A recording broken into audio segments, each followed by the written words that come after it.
Evvel boş ümidler verip özüne inandırdı. Canım kadar sevdiğim adam canımı yandırdı. Evvel boş ümidler verip özüne inandırdı. Canım kadar sevdiğim adam canımı yandırdı.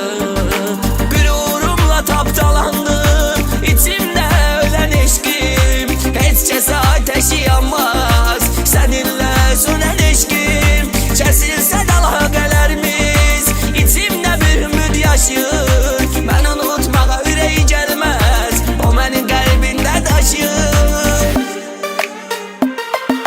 Kaldır badeler eşkten gidenlerin sağlığına, sevilmediğini bile bile sevenlerin sağlığına.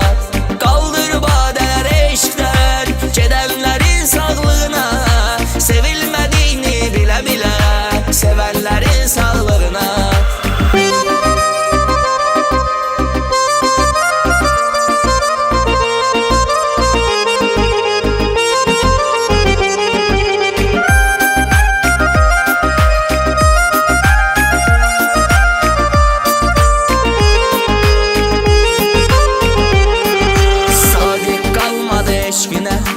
Özüm kimi bildiğim adam, değer verdiğim sevdiğim eyledi hayatımı haram. Sadık kalmadı eşkine. Özüm kimi bildiğim adam, değer verdiğim sevdiğim eyledi hayatımı haram. Sen kıskanmağa dözmedin, ne ben senin şüphelerine. Bizi sen ayırdın azizim, inana inana özgelerine. Belki eşiden nağmelerimi kaydimidim çoktur axı. Mahnımı dinleyecek tek onun derdi yoktur axı. Kaldır badeler eşkten gidenlerin sağlığına, sevilmediğini bile bile sevenlerin sağlığına.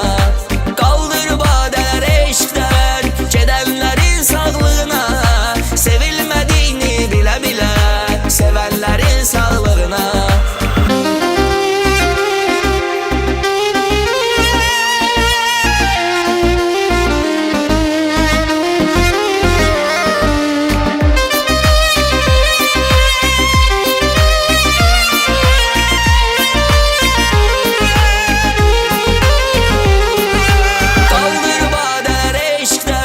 Gidenlerin sağlığına, sevilmediğini bile bile sevenlerin sağlığına.